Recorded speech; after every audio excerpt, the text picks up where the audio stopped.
네, 안녕하세요. 최준영입니다. 추석 연휴 잘 보내고 계신지요?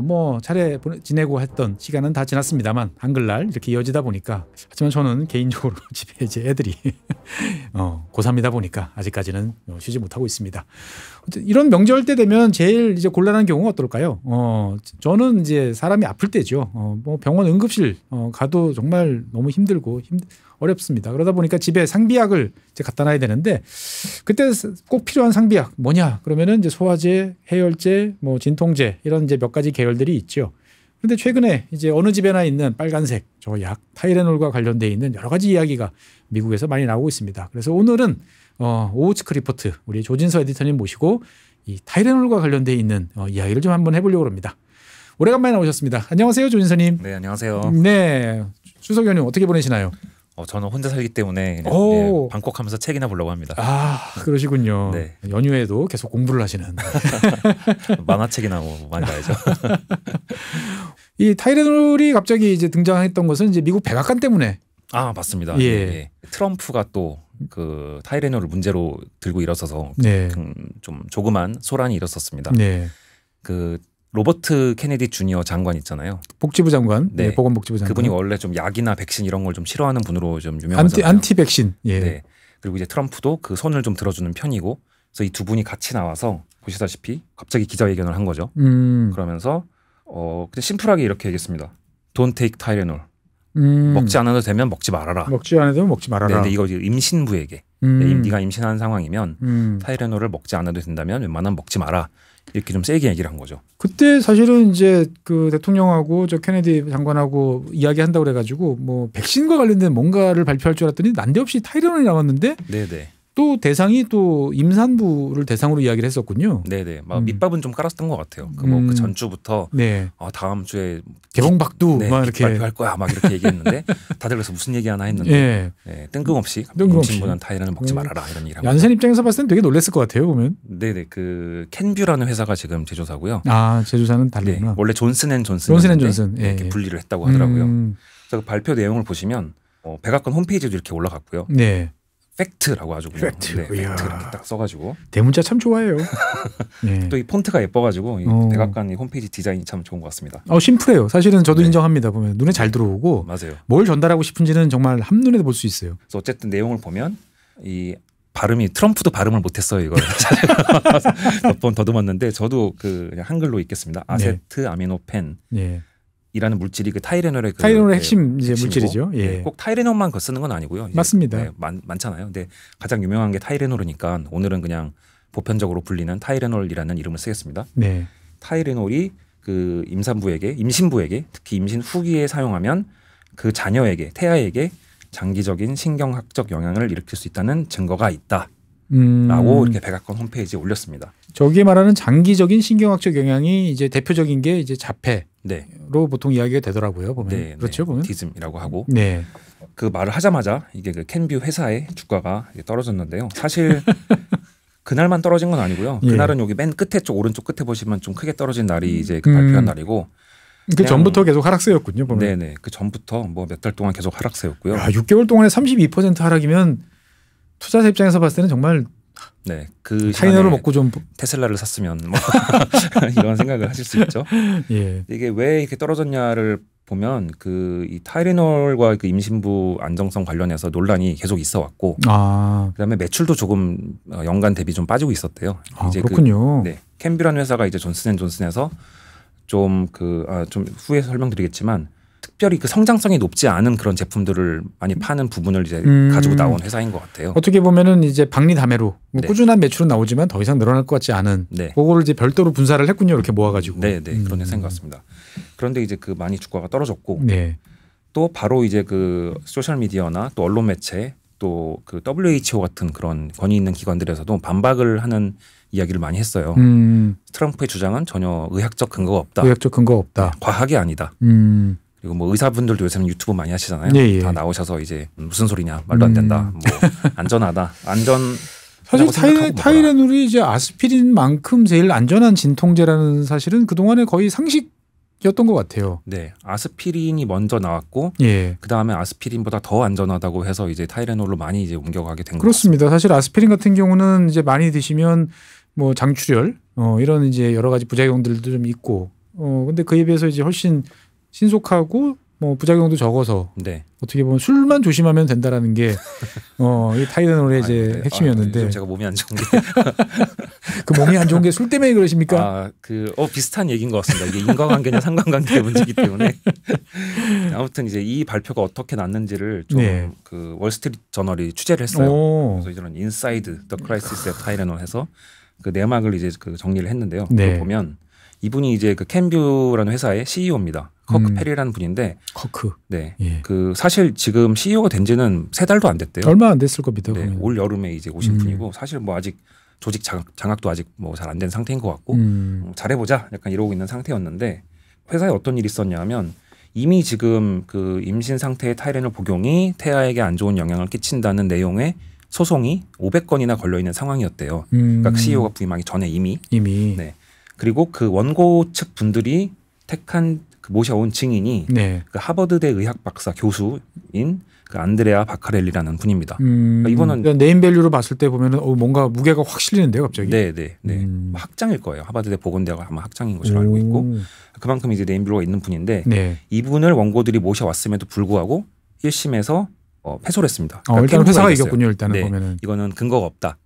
심지어 이분의 증언마저도 증거로 채택할 수 없다. 이런 판결이 나서 회사가 이겼는데 원고분들이 다시 이제 항소를 한 거죠. 항소를 한 지금 상태입니다. 그런 상태인데 8월에 갑자기 이분이 논문을 하나 발표합니다. 바카렐리 교수님이. 내용은 자기가 수십 건의 다른 논문들을 종합해서 살펴봤더니 메타 분석을 해봤더니 메타 분석을 해봤더니 연관성이 있다. 어소시에이션이라고 이제 그걸 쓰는데요. 타이레놀 복용과 임신부 태아의 어떤 그 신경적인 이제 문제들이 이제 영향이 있다. 이런 이제 논문을 낸 거예요. 8월에.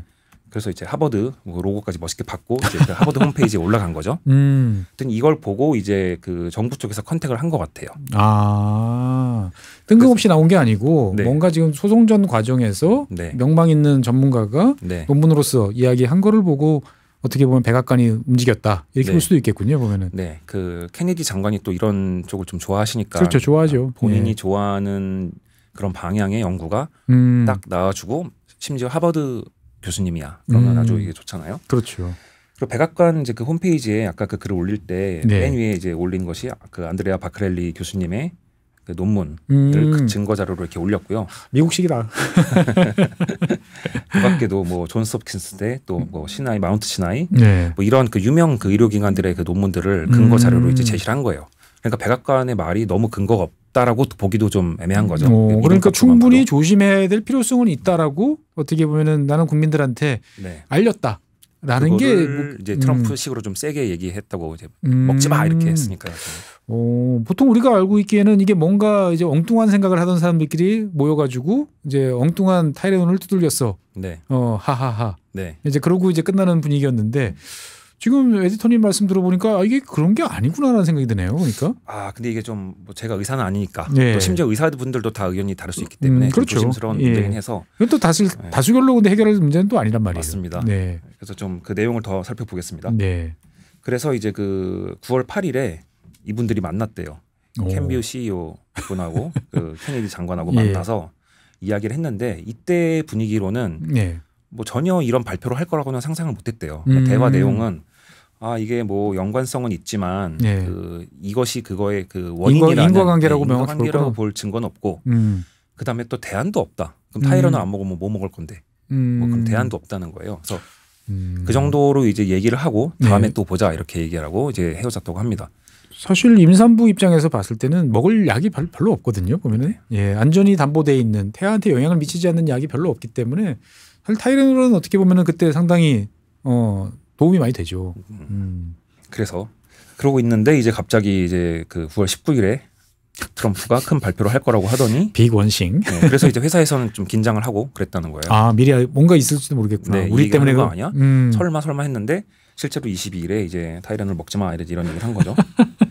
그리고 또 이제 그 백악관 발표와 동시에 미국 식품의약처에서 FDA라고 하는 그 기관에서도 또 발표를 했습니다. 같은 내용이죠.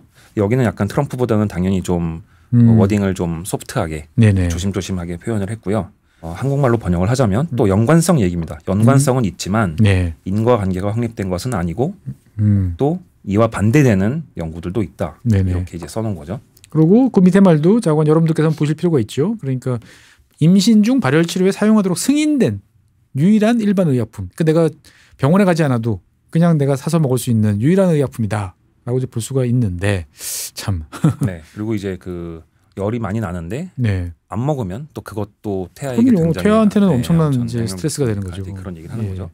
그리고 이런 레터를 또 그 의사분들에게 또 발송을 했대요. FDA 명의로. 비슷한 내용입니다. 그럼 이제 캔뷰는 지금 이제 난리가 나서 이제는 위기 관리팀을 가동을 하고 네, 그다음에 혹시라도 정말로 이게 타이레놀의 문제라고 밝혀진다면 아이고야. 손해배상을 해야 될 거니까 이미 그 계산 작업에 들어갔다고 합니다. 지금 500건 소송 말고도 사실은 추후로 미국 스타일로 보면은 집단 소송으로 막 어마어마하게 들어올 것 같은데. 네네. 사실 타이레놀이 제일 유명한 거는 옛날에 왜 그 PR 위기를 굉장히 현명하게 통과했다는 그 사례가 굉장히 유명하거든요. 예. 어떤 사람이 타이레놀 병에다가 이제 독극물을 집어넣는데 그게 자사의 잘못이 아님에도 불구하고 그걸 스스로 다 공개하고 다 리콜하겠다고 하고 미안하다고 하고 뭐 이제 그렇게 되면서 그렇죠. 그리고 포장을 이제 완전히 바꾸고 네. 뭐 주입하지 못하도록 포장을 바꾸고 이제 이런 사례가 유명해서 타이레놀이 어떻게 보면 위기 대응의 모범 사례로 되게 알려져 있는데 이번에는 그거보다 훨씬 지금 파급력이 클 수 있다고 생각을 하는 것 같습니다. 야, 이게 어디로 튈지 모르겠군요. 보면은. 네.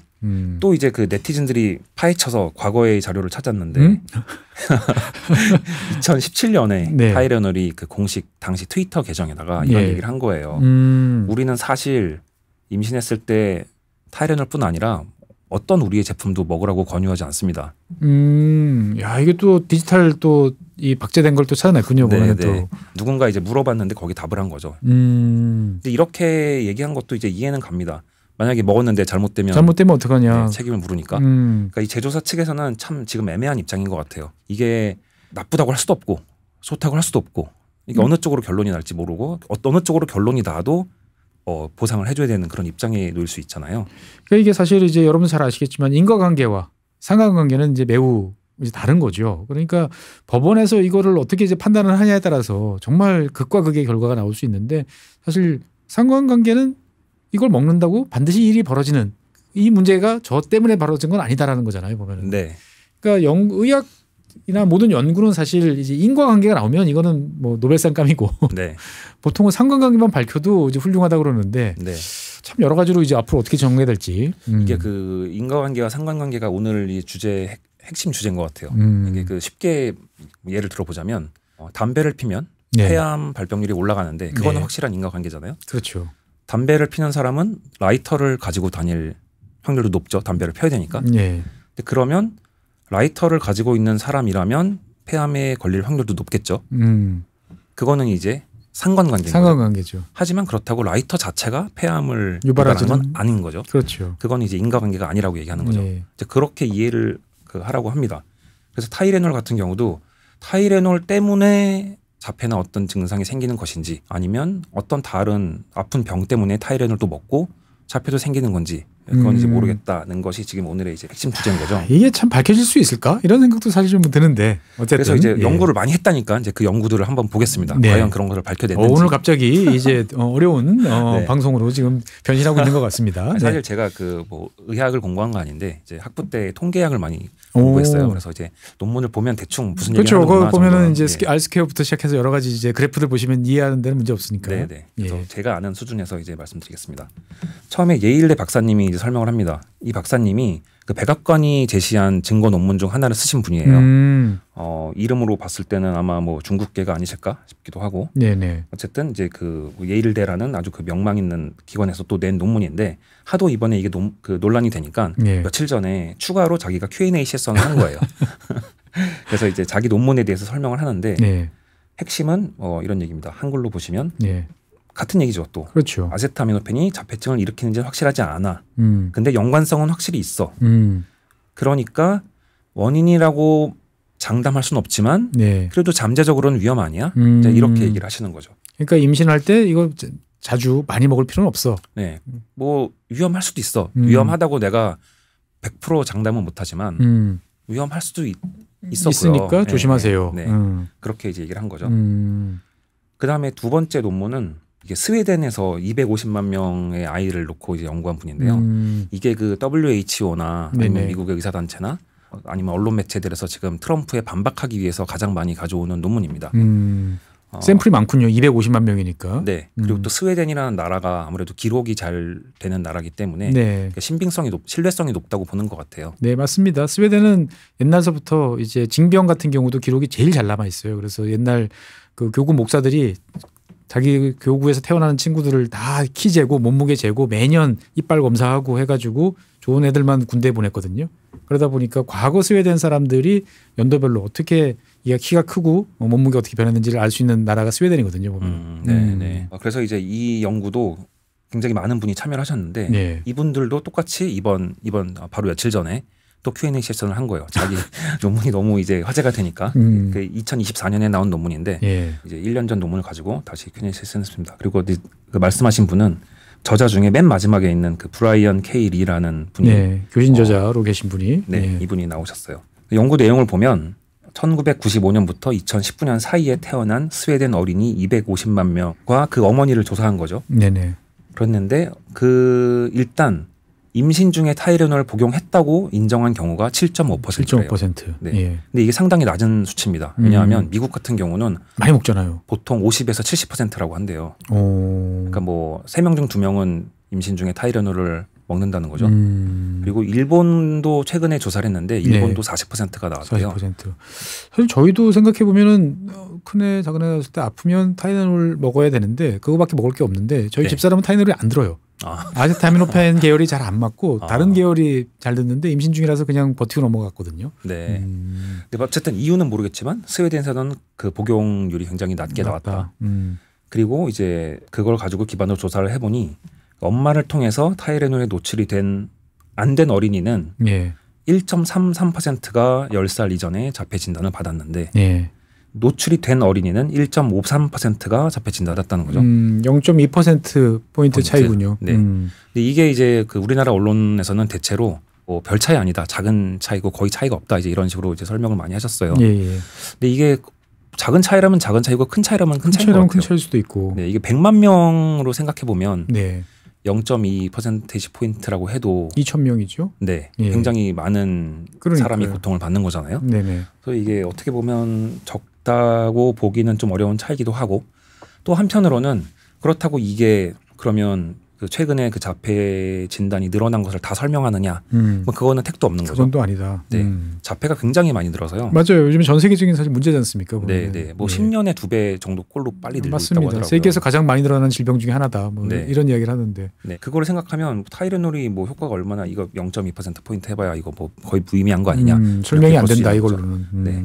다만 그 자폐뿐만 아니라 ADHD 그 주의력 결핍인가요? 예. 네, 그거랑 다른 이제 지적 장애 발병률도 요 정도 차이씩 다 있었다는 거예요. 그러니까 그걸 합치면 또 이제 좀 차이가 커지는 거죠. 그러니까 뭔가 영향을 미칠 수도 있다고 봐야 될지도 모르겠다 정도 확실히 느낌이군요. 연관관계는 있다고 이 논문 저자들도 확실히 그거는 적었습니다. 보시면 첫 번째 결론은 그겁니다. 이게 약간 전체적으로 보면은 어떻게 그걸 좀 그런 주장을 부정하는 논문이긴 하지만 어쨌든 이분들도 인정하는 거는 통계적 연관성은 분명히 있다. 네, 그렇게 얘기를 하고요. 네. 근데 이제 아까 말했지만 그 인과관계가 맞는지 아닌지를 확인해야 되니까 두 번째 실험을 또 한 거예요. 실험이 아니라 이제 분석을 또 한 거예요. 두 번째 분석은 한 가족에서 네. 같은 부모 아내라서 2명의 자녀가 있는데 한 명은 자폐고 한 명은 아닌 경우, 네네. 혹은 임신했을 때 먹었고 내가 먹었고 예. 얘는 안 먹은 경우, 이런 경우들을 이제 비교를 한 거예요. 네네. 그걸 왜 하냐면 이분들이 생각하기에 타이레놀을 많이 먹을 정도면 이미 뭔가 좀 상황이 안 좋은 집 아닌가. 뭔가 유전적으로나 이제 본태적으로 이제 뭔가 있고, 있을 테니까. 네, 뭐 소득 같은 얘기도 하고요. 아니 몸이 원래 안 좋아서 있을 수 있고, 뭐 아니면 부모가 마약 중독자인 경우도 있고, 아니면 약을 많이 먹는, 그렇죠. 네, 등등의 이유가 있기 때문에 그런 조건을 가장 통제할 수 있는 것이 이제 한 부모의 다른 자식의 경우에 그걸 비교해 보자고 한 거죠. 그래서 그렇게 해서 통제를 해서 분석을 다시 했더니 이번에는 그 연관관계가 완전히 없어졌다는 거예요. 그래서 이렇게 봤을 때 그러면 자폐라는 게 우리 연구에 따르면 이거는 타이레놀 때문이 아니라 네. 타이레놀을 먹게 된 어떤 상황이나 다른 요인 때문에 네, 그 전에 깔려 있는 무슨 다른 요인 때문이라고 봐야 되지 않느냐라고 네. 이제 얘기를 한 거죠. 그러면서 결론은 또 마찬가지입니다. 그래도 혹시 모르니 최대한 짧게, 최대한 적게 복용하라. 네. 이 연구가 어떤 지금의 알려진 그런 전통적인 그 전 의사들의 처방을 바꾸진 않는다. 거기에 영향을 미쳐서는 안 된다. 또 정부의 메시지도 마찬가지다. 이렇게 얘기를 합니다. 그러니까 굳이 많이 먹을 필요는 없다. 네. 먹을 거면 정말 적게 꼭 필요한 경우만 먹어라. 사실은 어떻게 보면 되게 상식적인 결론인데 네. 이 상식적인 결론을 놓고 지금 이제 네. 왈가왈부가 벌어지고 있는 거군요. 보면은. 사람마다 근데 상식이란 게 또 다 다르잖아요. 우리나라도 지금 커뮤니티 같은 데 들어가 보면 이걸로 엄청 싸우더라고요. 어떤 분들은 이거 독이다. 이거 먹지 말아야 된다. 아니 뭐 약이라는 게 다 독이죠. 사실 생각해 보면은. 네. 예, 잘 쓰는 게 약이고. 네. 예. 네. 그런 분들도 있고 또 어떤 분들은 완전 안전한 거 아니냐. 뭐 자유롭게 먹어야 된다. 뭐 그렇게 생각하는 분들도 있을 수 있고. 그래서 미국에서 보니까 좀 이해가 안 되지만 잠깐 뭐 이 타이레놀 챌린지 네. 뭐 이런 것도 있던데 보면은. 예. 그러니까 이제 임산부 분들이 난 끄떡없다. 네. 뭐 그래서 이제 막 한 통씩 뭐 그렇게.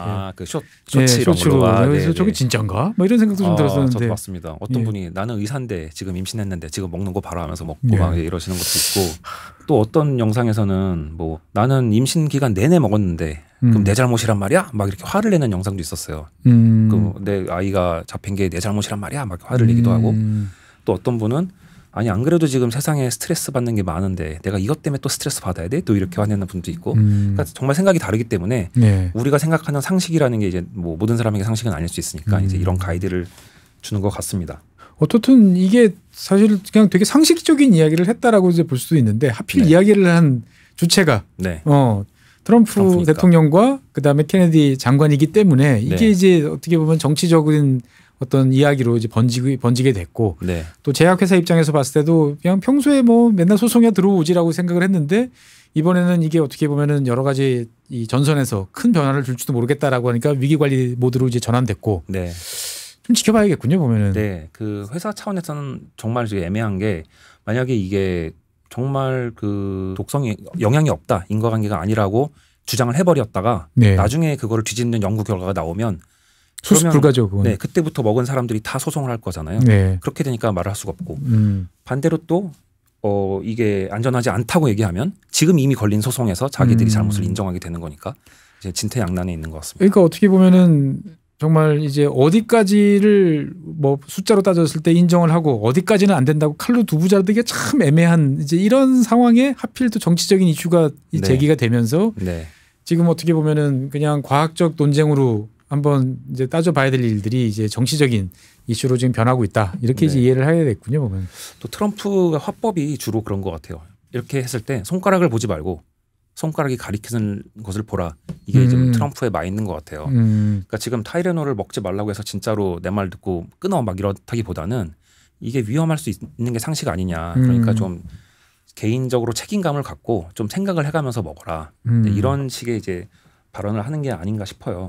그건 충분히 이해를 할 텐데 굳이 왜 대통령이 그 많은 사안들이 많은데 굳이 왜 미국 내에서 최근에 자폐가 증가하고는 있긴 합니다만 약간 좀 뭐 트럼프 대통령이 원체 어디로 튈지 모른다라고 하면 뭐 끄덕끄덕인데. 네. 그리고 또 뭐 음모론도 많은데 지금 소송 아까 걸리는 게 많고 그 하버드대 박사님이 특히 거기 이제 지금 핵심 증인으로 연관이 돼 있기 때문에 뭔가 그런 로비가 있는 게 아니냐.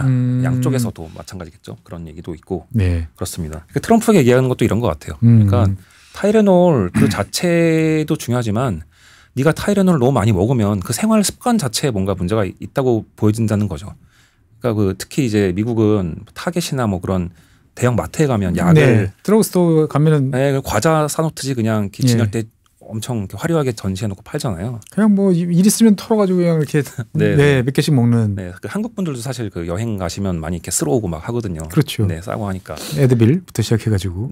비타민하고 뭐 타이레놀 이런 거 다 쓸어오시는데 이제 그런 것들을 좀 이제 생각을 하면서 살아라 이제 이런 취지에서 얘기한 게 아닌가 싶습니다. 어쨌든 뭐 대한민국에서도 최근에 이제 그 대형 이제 약국들 뭐 등장을 하면서 이제 여러 가지 또 이슈가 되면서 또 과잉 복용에 대한 뭐 논란이 있는데 참 여러 가지 생각해 볼 게 많다. 그리고 또 그 스웨덴 연구가 지금 계속 그 핫한 주제인데 여기도 한계가 좀 있어요. 어떤 한계가 있죠? 아까 그 이제 그 Q&A 자기들이 이제 논문 저자도 인정을 한 부분도 있고 이제 아니면 다른 분들이 얘기한 것도 있는데 가장 큰 문제는 아까 그 7.5%의 낮은 복용률입니다. 다른 나라는 40, 50 뭐 이렇게 쭉 되는데 왜 스웨덴만 7.5%? 뭐 스웨덴 사람들이 아무리 뭐 통뼈라고 해도 좀 너무 낮게 보이니까 이게 사실 처방을 받아서 복용한 거는 정확하죠. 그거는. 정확하게 의료 기록에 남아 있지만 그냥 OTC로 약국 가서 아니면 뭐 슈퍼에서 산 거 아니면 집에 있던 거 먹는 거 이런 거는 설문에 의해서 물어보는 거잖아요. 정말 7.5%였을까? 네. 그걸 물어봤을 때 내가 10년 전에 마저 타이레놀 먹었어. 굳이 이렇게 얘기할 사람이 얼마나 되겠냐는 거죠. 특히 자폐약. 지금 이미 알고 있어 그거를. 근데 누가 나한테 너 10년 전에 타이레놀 먹었니라고 물어보면 이미 논란이 있는 것도 알고 있는데 그래 맞아 내 잘못이야 이렇게 얘기하기가 쉽지 않잖아요. 회피하고 싶은 욕구들이 있고 어쨌든 임신 중에 내가 어떤 약물을 내가 먹었다는 것 자체를 인정하는 것 자체가 좀 부담스럽다라고 생각할 수 있는 사람 마음이라는 거죠. 그렇죠. 부담스럽고 기억도 잘 안 날 수도 있고 기록에 남지 않는 복용이 많기 때문에 그렇다고 그래가지고 뭐 당시에 그 쓴 영수증을 다 뒤져가지고 뭐 할 수도 없고. 예. 그래서 이제 그 뭐 전문 용어로 그 가베지 아웃이라고 하지 않습니까? 그 아무리 이게 정교한 연구를 하고 모델링을 돌려도 모델링을 돌렸다 해도 데이터 자체가 신뢰성이 떨어지면 결론도 마찬가지다. 신뢰성이 좋을 수가 없고. 이게 어떻게 보면 통계학의 기본 ABC부터 시작해가지고 또 뭐 제약 산업을 둘러싼 여러 가지 또 음모론, 그다음에 자폐와 관련되어 있는 또 가슴 아픈 사연들, 이런 게 그냥 다 버무려지는 게임이군요. 맞습니다. 보면. 통계도 그 사회적 이슈 막 이런 거 다 이제 그 고려를 해야 되는 사안인 것 같아요. 그리고 또 그 아까 통제 분석을 했다고 말씀드렸잖아요. 어떤 그 같은 가족 안에서 이제 일어난 일들을 분석한 것도 있는데 그 내용은 아예 논문에 자세히 쓰질 않았어요. 처음에 당초 발표된 논문에서는 그 이유는 이것도 그 굉장히 복잡한 과정을 거쳐서 데이터를 가공을 해야 되는데 그렇다 보면 개별 가족의 데이터가 이제 드러날 수 있기 때문에 그거는 의료법에 의해서 공개를 못하고 익명화가 곤란했기 때문에 아예 공개를 안 했다. 보고 싶으면 그 관련 당국에 연락을 해서 데이터를 받아라 이렇게만 돼 있더라고요. 그러니까 이제 물론 그 논문을 리뷰한 분들이야 그거를 리뷰했을 수도 있지만 일반적인 그냥 일반 학자들이나 뭐 제3자 입장에서 봤을 때 나도 그 자료 좀 보고 내가 좀 판단해 보겠어. 라고는 할 수는 없는 상황이다. 그리고 한 가지 또 빼먹은 게 있는데 자폐율이 늘어났다는 것 자체도 그게 사실인지 아닌지에 대한 논란도 있더라고요. ADHD랑 비슷합니까? 약간 그게 자폐라는 게 또 어떤 하나의 질병을 자폐 딱 이건 넌 자폐야 이렇게 얘기하지도 않는다고 하더라고요. 경계선이 항상 있었으니까요. 그러니까 여기서 이 다양한 증상들이 있는데 여기서부터 이 정도까지는 대체로 자폐라고 본다. 이제 이렇게 스펙트럼이라고 요새 이해를 한다는데요. 이 스펙트럼 자체가 넓어졌대요. 사실 정신과 관련된 것들은 요즘에 너무 넓어져서 문제되지 않습니까? 우울증 같은 경우도 너무 넓어졌고 뭐 ADHD 같은 경우는 정말 그게 대표적인 이제 사례로 꼽히고 있는데 자폐는 그렇게 넓어졌을까라는 생각도 드는데 자폐가 병으로 인정받은 게 1940년대가 처음이랍니다. 그러니까 그전에는 그냥 빵프로였던 거고 점점 이제 사람들이 그럼 나도 자폐인가? 뭐 아니면 우리 애도 자폐인가? 이렇게 생각하게 되는 거니까 그 발병률 자체가 늘어나고 인식이 병을 만들었다. 또 하나는 의료적으로도 예전 같으면 뭐 임신 과정에서 문제가 있거나 아니면 애가 너무 아프거나 뭐 머리에서 피가 나거나 이러면 의료 기술이 발달하지 못해서 죽었을 아이들이 많잖아요. 근데 요새는 웬만하면 살리니까 예전 같으면 아예 그 통계에서 빠졌을 자폐 아이들이 이제는 살아나서 포함이 되는 거죠. 근데 이런 것도 좀 고려를 해봐야 된다고 하더라고요. 그렇네요. 어떻게 보면 의학 기술의 발전에 따른 근데 또 다른 작용이다라고 또 볼 수도 있겠군요. 이 생각할 게 많네요. 네, 많습니다. 그래서 통계라는 게 참 위험한 것 같아요. 통계 몇 프로 이렇게 딱 하나 숫자만 보고 그래? 그럼 이게 팩트구나 이렇게 생각하는 건 굉장히 위험한 것 같습니다. 그러니까 지난주에 비해서 이번 주 올라갔어. 라고 해도 그게 올라갔다고 그래가지고 뭐 진짜 얼마만큼 올라가는지에 대한 해설은 또 천차만별일 수 있고 그게 이제 뭐 시간을 뭐 한 달쯤 두 달쯤 놓고 보면 아무 의미가 없는 그냥 노이즈였을 수도 있고. 네, 맞습니다. 뭐 경제도 그렇잖아요. 뭐 물가가 3% 올랐다고 하는데 누가 식을 뭐 고지고대로 믿습니까? 그럼요. 30%라고 믿을 것 같아요. 보면. 네, 맞습니다. 그래서 뭐 결론적으로 그걸 먹으라는 거냐 말라는 거냐. 굳이 먹을 필요는 없겠다라는 생각은 사실 항상 하고 있어요. 저는. 어쨌든 우리나라에서는 뭐라고 이야기를 했나요? 보면. 네, 우리나라는 이제 며칠 있다가 그 목요일에 식품의약품안전처에서 이제 보도 자료를 냈고요. 우리나라는 좀 아예 그 숫자를 넣어서 이렇게 가이드를 주신 게 상당히 특징적이네. 좀 신뢰성이 있는 것 같습니다. 예. 신뢰성 있어 보이는 것 같아요. 복용량을 하루에 4,000mg 넘지 않을 정도로 먹어라. 4,000mg 하나에 500mg인가요? 여러 종류가 있는데요. 예. 가장 일반적으로 먹는 서방정, 거는 예. 500mg, 예. 서방정은 650mg예요. 650. 아. 네, 그러니까 6알에서 8알 사이로 네, 그 정도로 먹는 게 보통 이제 일반적인 것 같아요. 하루에. 예. 네, 보통 8시간 텀을 두고 네. 한 번에 2알씩 먹으니까 예. 6알을 먹는 게 이제 그럼 일반적인데 6알이군요. 네, 그 정도 먹으면 되고 그 정도를 넘기지 않도록 해라라고 네네. 얘기하고 다만 한 가지로 의학 전문가가 상의를 해서 먹어라. 그리고 지금 여기에 대한 의견을 미국 정부에 요청한 상태다라고까지 했습니다. 그러니까 어쨌든 우리 입장에서 봤을 때는 자관 조심해라. 한데 자관 정확한 건 좀 보자라고 네. 하는 거고 네. 결국 사실은 저 어떻게 보면은 우리 식약처에서 말하는 게 가장 핵심인 것 같아요. 누구한테 맞아도 어떤 의학 전문가도 결론은 다 비슷할 것 같거든요. 네. 조심스럽게 꼭 필요한 경우에 최소한의 경우에만 먹고 총량은 이만큼 넘지 않도록 해라. 네. 당연히 플러스 술 먹고 먹지 마라. 명심하겠습니다. 예. 어떻든 참 우리는 그냥 트럼프 대통령이 또 뭔가 이슈를 만들어냈다. 또 쓸데없는 이야기 해가지고 우리 상식적으로 사는 안전한 약을 또 악마화 시켰다라고 생각을 많은 분들이 하셨을 것 같은데 막상 우리 에디터님이랑 이야기를 해보니까 어떻게 보면은 그래 충분히 생각해볼 여지들이 있는 거를 대통령이 한번 경각심을 일깨워주기 위해서 이야기를 했고 그것이 뭐 여러 가지 반응을 낳고는 있으나 자체를 나쁘다고 볼 수는 또 없겠구나라는 생각도 좀 듭니다 보면. 네. 그 예일대 교수님도 지금 계속 연구를 또 진행 중이래요. 그래서 앞으로도 굉장히 많은 연구가 나올 것 같습니다. 이게 뭐 동물 실험이면 그냥 가둬놓고 A, B 테스트를 할 수 있잖아요. 그렇죠. 인간은 그렇게 못하니까 이게 어쩔 수 없는 한계인 것 같아요.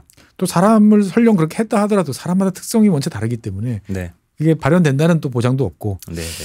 어떻든 약은 뭐 옛날식이었죠. 뭐 진료는 뭐 의사에게, 약은 약사에게 있지만 약은 사실은 많이 먹어도 좋을 건 없다라고 저는 생각을 합니다. 항상 꼭 필요한 만큼 정량을 복용하고 거기에 따른 처방에 따라서 가는 게 제일 좋은데 어쨌든 이제는 이런 것까지 또 신경을 쓰고 정치적 상황으로 또 논란이 변질되는 게 좀 안타깝다는 생각이 좀 듭니다. 어쨌든 이것과 관련된 세부적인 사항들은 오우츠크 뉴스레터를 받아보시면 아주 에디터님께서 잘 설명을 해줬으니까 쉽게 다시 한번 정리해서 공부하실 수도 있고요. 이것뿐만 아니고 오우츠크에 보면은 인생에서 제일 맛있는 치즈버거를 드신 이야기부터 시작해가지고 여러 가지의 다양한 콘텐츠들이 되게 많습니다. 그러니까 지구본연구소를 보시는 분들 그냥 오우츠크 찾으셔가지고 메일 주소만 넣으면 묻지도 따지지도 않고 좋은 양질의 콘텐츠가 제공된다. 다시 한번 강조 말씀드리겠습니다. 네, 추석 연휴 많이들 드시고 여러 가지로 또 집에 타이레놀도 굴러다닐 텐데 술 드시고는 안 드시는 게 좋다라는 당부의 말씀드리면서 오늘 준비한 방송은 여기서 마무리 짓도록 하겠습니다. 지금까지 시청해 주신 여러분 대단히 감사하고요. 나와주신 조진서 에디터님 고맙습니다. 네, 감사합니다.